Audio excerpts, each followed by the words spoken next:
dongengi Mbak dengan dramatic reading. Jika saya jomblo seumur hidup.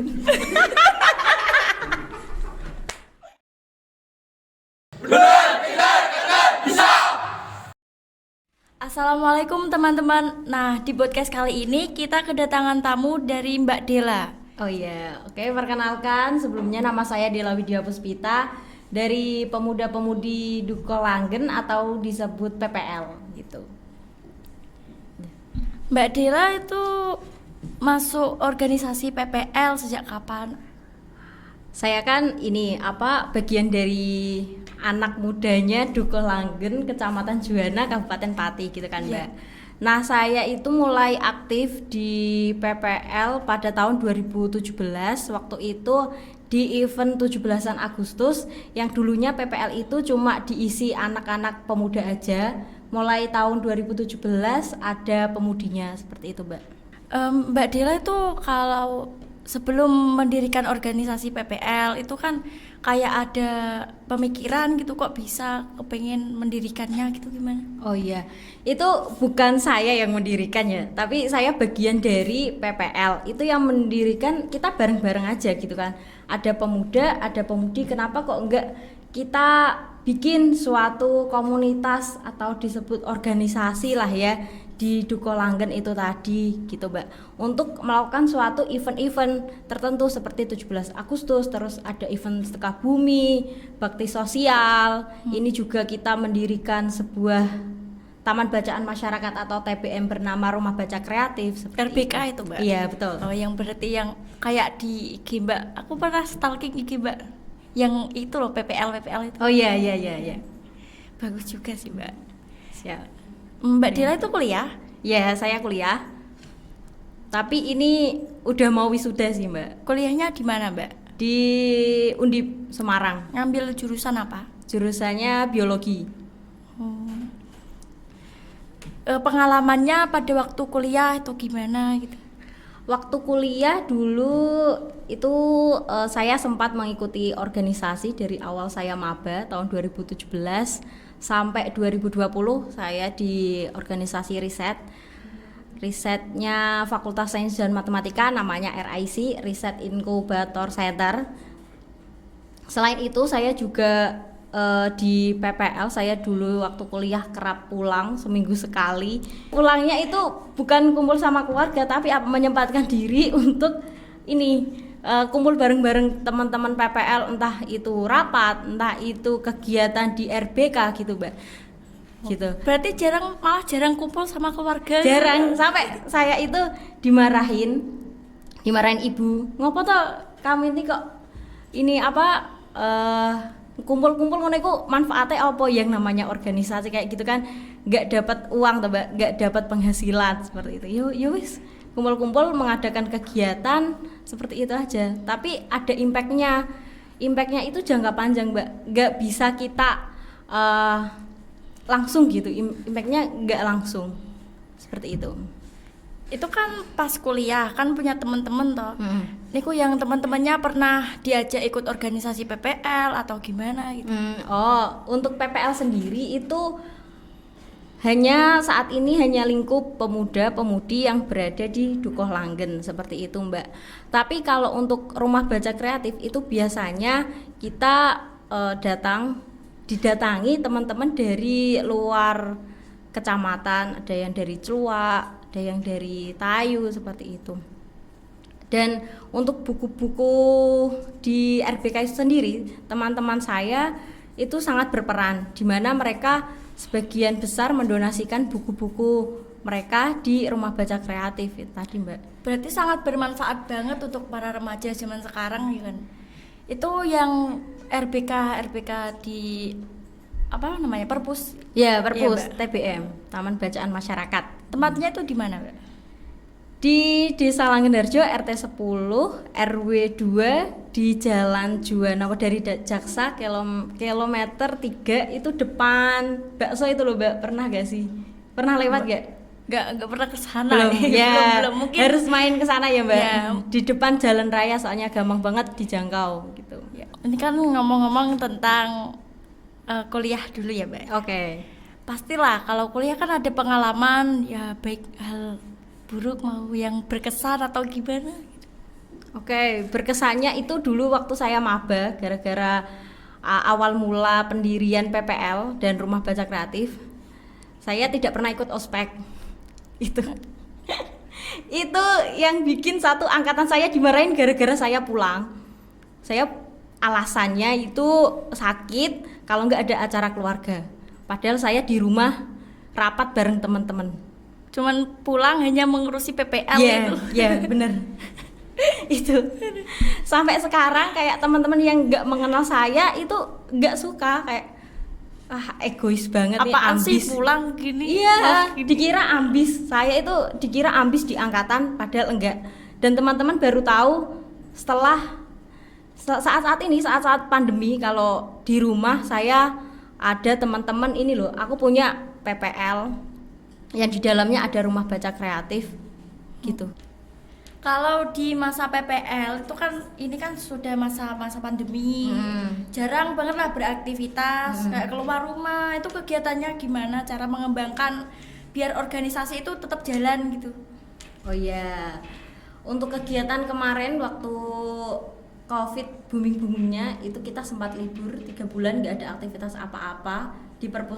Di perpus pun itu cuma matiin dan ngidupin listrik aja.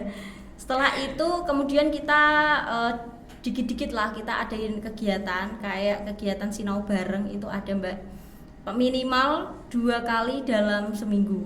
Sambil jaga jarak gitu. Ya, sambil jaga jarak dan prokes. Ya karena kan masa-masa pandemi Betul, ya sangat ketat lah. Ya, yang penting kegiatan tetap berjalan. Yeah. Kalau dulu sebelum pandemi kita juga ada kegiatan lapak baca buku gratis, biasanya di hari Minggu pagi di alun-alun Juwana jam 6 pagi sampai sak bosene gitu. Berarti pakai mobil terus Dibawa gitu bukunya. Ya. Oh enggak, kita cuma bawa motor aja, bukunya ditaruh box. Gitu aja. Ya. Ya kreatif banget sih Mbak ya. Itu membuat para remaja biar bisa tidak lupa lah membaca buku, biar tidak ngamati HP terus. Kan pada masa-masa pandemi ini kan banyak banget lah, terutama saya juga ya. Tuh sering lah main HP gitu. Iya. Ya Mbak, selain itu di RBK tadi atau Basecamp PPL. Nah, kan biasanya kalau di PPL kan anaknya heterogen, gak hanya kalangan orang-orang yang berpendidikan aja, teman-teman yang SD putus sekolah, SMP putus sekolah kayak gitu, ada yang udah kerja, ada yang kuliah, itu semuanya campur Mbak. Jadi tidak semua orang kita doktrin untuk kamu kalau ke perpus harus membaca buku, tidak seperti itu. Jadi perpus itu sebagai tempat rekreasi, tempat sharing, tempat bercerita, tempat bertemu teman-teman. Ini loh, kamu itu di desa, kamu itu di Duko, kamu itu punya teman gitu, kamu nggak sendirian, seperti itu. Kalau kamu pulang kuliah, pulang sekolah membawa ilmu yang kamu bisa aplikasikan di Rumah Baca Kreatif itu tadi. Tapi kalau yang anak-anak kecil itu ke basecampnya PPL itu main HP atau baca buku atau gimana? Biasanya mereka lihat-lihat buku lah. Kalau enggak ya kalau mereka mainan TikTok ya sekarang yang lagi Iya, lagi boomingnya lagi gitu. joget-joget, ya kita arahkan lah bagaimana cara menggunakan TikTok yang pada ranahnya hal-hal yang positif seperti itu ya. Terus juga kita ajarkan gak hanya akademik aja, tapi unggah-ungguh bagaimana akhlak yang seharusnya kamu lakukan, akhlak-akhlak baik kayak gitu Mbak. Terus cara kita toleransi kan di lingkungan saya itu kan umumnya homogen agamanya, sehingga kalau anak-anak kecil itu kedatangan orang-orang yang notabene berbeda sama kita, itu mereka kayak kaget gitu Mbak. Melalui Rumah Baca Kreatif, melalui kakak-kakaknya tadi kayak seperti saya, teman-teman saya, semuanya lah kita ajarkan, ini loh sebaiknya kamu harus toleransi terhadap perbedaan yang ada. Tapi rata-rata anak kecil zaman sekarang tuh jarang kok Mbak yang baca buku. Kalau diajak ke RBK itu pada baca buku atau lebih main HP-nya? Oh, itu kita ajak membaca buku, kita dongengi Mbak dengan dramatic reading. Itu cara dongeng dengan apa ya, Kayak drama gitu, dramatic reading tapi membaca dongeng. Ya kita sebagai kakak-kakaknya yo mengalahi untuk dongeng lucu-lucuan kayak guru TK gitu mbak. Tapi yo mereka biar seneng, biar merasa nyaman dengan kita. Selain itu juga kita buka biasanya sesi cerita. Ayo dek, siapa yang mau ini apa curhat? Kan mereka umumnya wegah atau males curhat membaca. males curhat sama orang tua gitu kan, supaya bagaimana kita menarik mereka supaya mau, itu kita ajak bercerita terlebih dahulu seperti itu.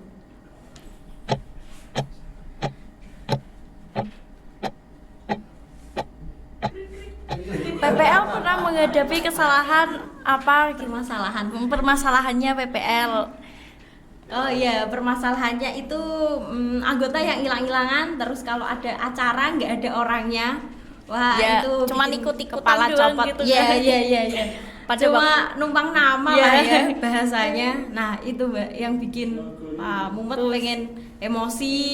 Ya yang namanya orang banyak itu gimana sih ya? Ya gimana kan itu sesuka hatinya mau ikut, tapi kalau pas waktu kumpul pengen marah kok gak ikut ya nggak bisa ya mbak. Nah itu permasalahan yang biasanya kita bicarakan. Kenapa kamu kok seperti ini? Dengan apa? Ya. Pembicaraannya itu kayak masakan gitu mbak, masak-masakan di base camp seperti itu. Itu kalau ngumpul ngapain aja kegiatannya? Ngumpul ya kita diskusi terus masak-masak, biasa kegiatannya disukai anak muda mbak, nongkrong gitu Ya, sambil ngopi gitu ya kan, Mbak. benar. Selama mengikuti PPL, hal apa yang membuat Mbak Dela belajar banyak hal? Oh iya, karena PPL ini isinya orang-orang yang berbeda semua mbak. Dulu background saya nggak seperti ini gitu. Dulu penampilan saya juga nggak seperti ini. Saya Bukan orangnya PPL. ya saya orangnya pemalu, terus tertutup, tidak susah menerima orang yang berbeda. Intinya kaku lah ya, kaku. Nggak seasik sekarang ini. Oh. Ini kan baru ketemu lah ya mbak yang bisa Iya. seasik ini. Dulu saya kayak tertutup gitu, orangnya tertutup, terus susah, yang udah saya omongin, susah menerima orang baru dan orang yang berbeda. Apalagi ada orang tampilannya beda nih kayak aku kan. Wes aku ngecap mereka nek mereka ki jelek kayak gitu. Dan kan itu tidak boleh ya. Melihat dari luarnya Ya, doang dari gitu. fisiknya. Setelah saya di PPL ketemu orang-orang yang berbeda dengan pemikiran-pemikiran yang berbeda, itu kok pikiran saya juga ikut berbeda juga. Dan itu ke Saling ranah menerima. dan itu ke ranah yang lebih baiknya, ke positifnya gitu loh mbak. Makna Sumpah Pemuda itu sendiri apa sih mbak? Buat kita yang Ya. anak muda ya, oke. Anak milenial lah. Ya, Sumpah Pemuda itu diperingati pada tanggal berapa Mbak Mita coba? Ingat gak? Lupa. 28 Oktober Mbak. Nah itu sebenarnya bukan hanya momen historical, event historical yang harus kita kenang, tapi itu sebenarnya kita diingatkan kembali bahwa kita ini anak-anak muda seperti kita ini punya kekuatan sebagai agent of change.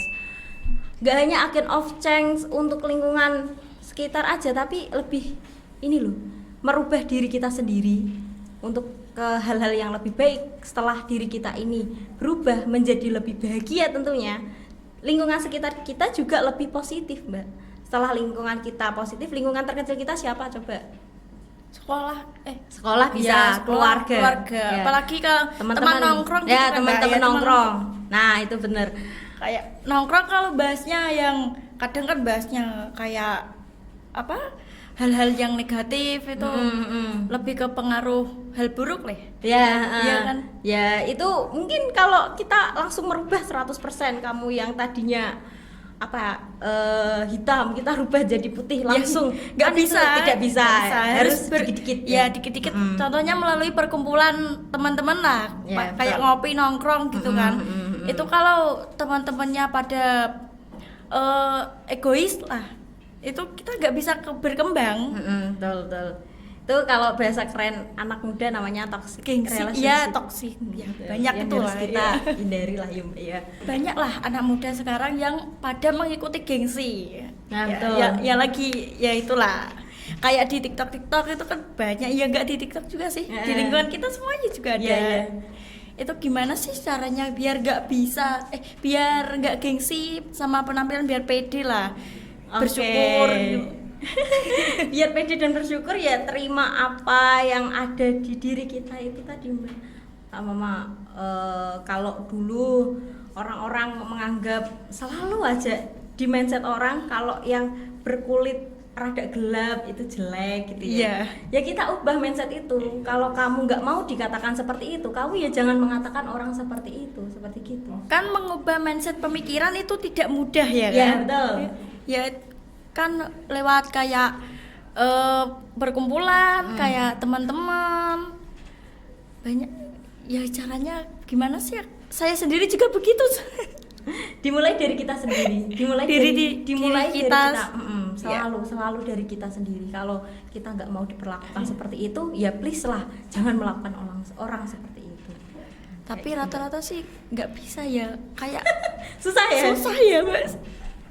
Sudah terlalu kayak tontonannya itu gitu terus gitu loh. Kayak di TikTok kan banyak lah yang ya gitu. Sedikit Pasti demi semuanya sedikit. pada scroll TikTok lah. Betul. Kontribusi PPL di era pandemi itu apa sih, Mbak? Kepada masyarakat ya Mbak. Iya, Nah, betul. kontribusi PPL di era pandemi ini kepada masyarakat tuh lebih menyajikan sesuatu yang dibutuhkan oleh masyarakat secara langsung ya.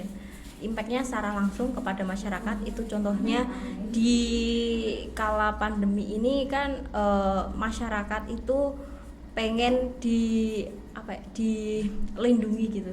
Kemarin tuh masyarakat di desa saya itu pengen sekali ada penyemprotan desinfektan seperti desa-desa yang lain, dalam tanda kutip iri gitu pengen. Nah mereka biasanya kalau pengen apresiasi kepada Pemerintah. ya pemerintah desa itu biasanya lewat pemuda-pemudi Dungulanggen. Padahal kita sendiri itu gak ada hubungannya dengan Pemdes.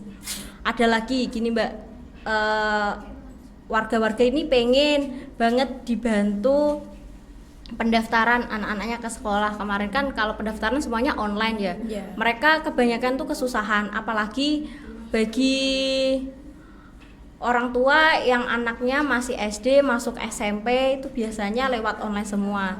Jadi Rata-rata apa ya? pada bingung. Ya, jadi masyarakat membutuhkan jasa bantuan pendaftaran online masuk sekolah. Ya udah kita buka aja itu. Sangat membantu sekali. Yang namanya program pendaftaran online bagi calon siswa. Gitu. Dari mulai SD masuk SMP masuk SMA. Nah, itu tahu kan Mbak pendaftarannya malam-malam Iya. banget. Ya udah kita layani mereka. Cepet-cepetan gitu Ya, ya, Mbak. bener. Kasihan banget yang itu orang tuanya udah kayak lansia. Kan ada ya, rata-rata. Ya. Anaknya masih SMP mau daftar SMA kan. Enggak, yang SD mau daftar SMP itu kan rata-rata SD-nya Susah ya? susah Ya, banget. susah, Kalau susah. SMP kan sudah mengerti lah. Sudah mengerti yang namanya IT pendaftarannya, itu tadi ya. Ya, Kalau SD betul. itu loh yang susah banget. Ya, dan juga di Basecampku itu kita sediakan laptop buat apa? Buat anak-anak yang membutuhkan laptop untuk mengerjakan tugas, mencetak tugas-tugasnya itu udah kita sediakan di sana. Yuk kita mulai aja. Iya. Oke, Kayak anak TK. Yo. Ini shootnya yang pakai gini apa gini? Gunting batu kertas. Oh, gunting batu kertas Iya. wae. Oke. Gunting batu kertas. Oh. Saya kalah. Mana aku? Ya Allah, saya kalah ya. Malah saya Yang kalah sendiri. gimana ini? Yang kalah gimana? dapat der. Ya Allah, semoga nggak dapat pare. Yang kalah dapat der. Oke, Mbak Mita silakan diambil saja. Makan belimbing wuluh. Oke. Ya alhamdulillah lah, enggak. Enak iki Mbak, enak iki. Dibuat garang asem enak. Ini Ya, heeh. kecup ya, Mbak. Cobain aja. Bismillah sih. Bismillahirrahmanirrahim. Nah, Enggak ketut.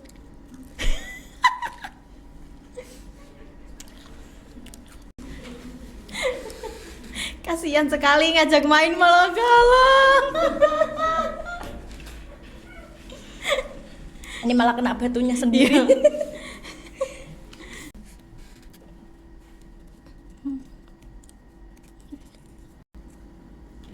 Apa ketakutan terbesar kamu? Apa ya? Oh iya, ketakutan jika saya jomblo seumur hidup.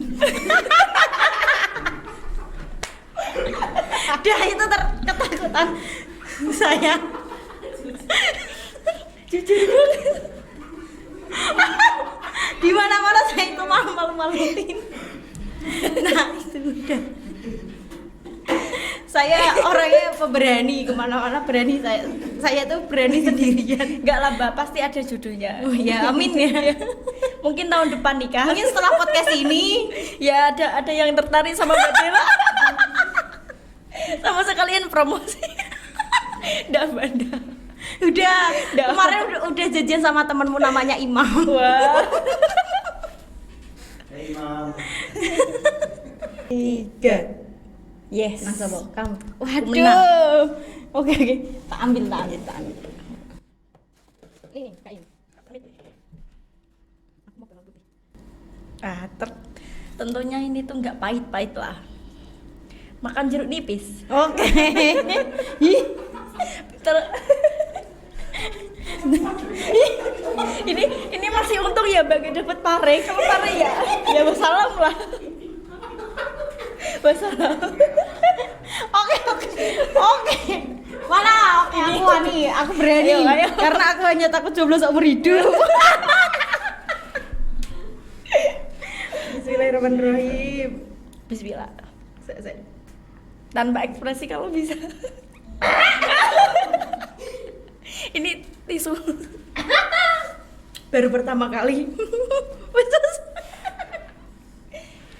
Ini kecutebol. Ini tadi piye rasanya? Ya asam manis, ya asam kecut gitu. Kayak hidupku Mbak.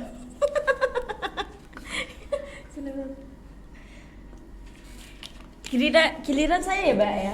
Ini Mbak dibacakan.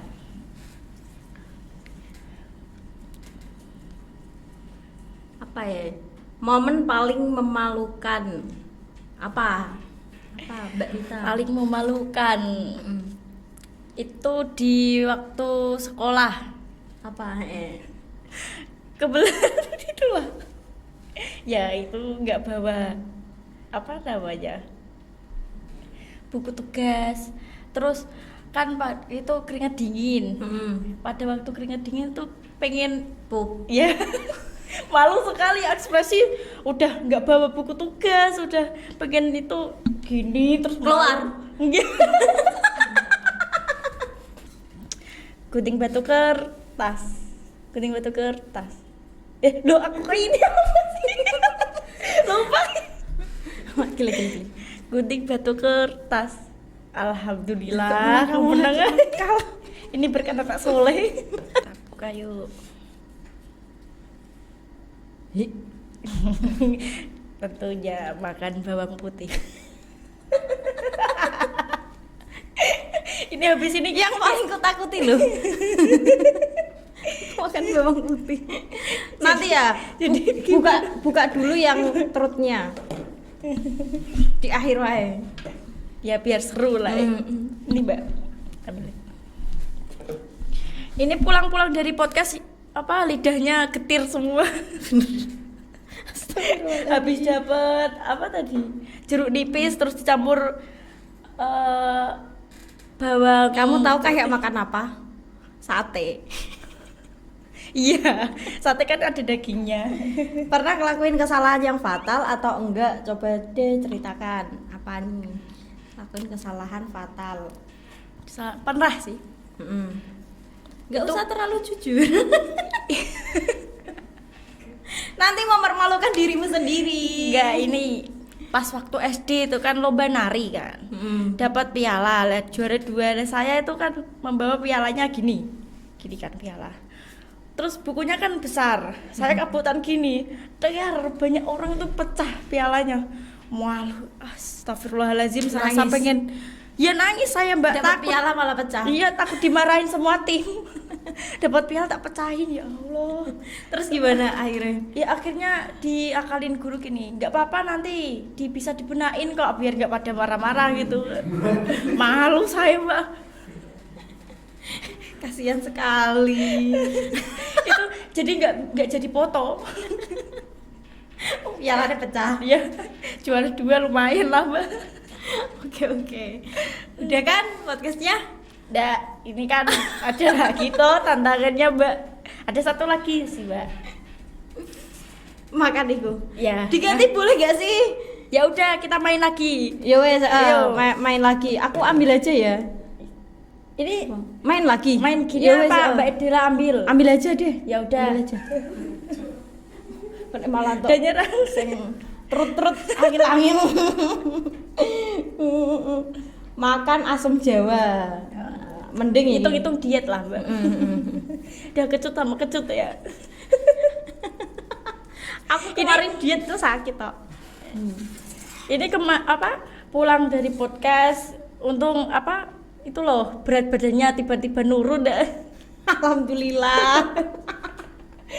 Dietnya Dikit nggak aja yo, sia-sia. dikit aja yo. Ya. Gimana rasanya mbak? Enak. Kalau Mending daripada ini aku. No. daripada ini. Udah, Untung udah. parenya nggak ada yang dapat ya mbak. Oke, terima kasih kepada Mbak Dela sudah mau menghadiri podcast kali ini. Pesan yang perlu disampaikan untuk podcast ini apa sih, Mbak? Mungkin dimulai dari kesannya aja ya. Kesannya aja sangat senang saya mewakili PPL itu bertemu dengan pemuda-pemudi yang progresif di Juwana ini. Wah, mantep tenan.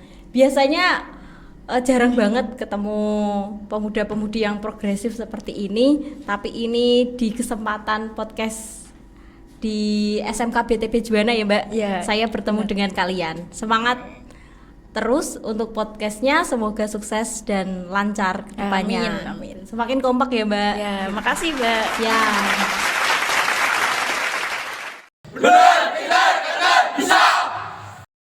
Penerimaan siswa baru SMK Bina Tunas Teknik Juwana. Mari bergabung bersama kami.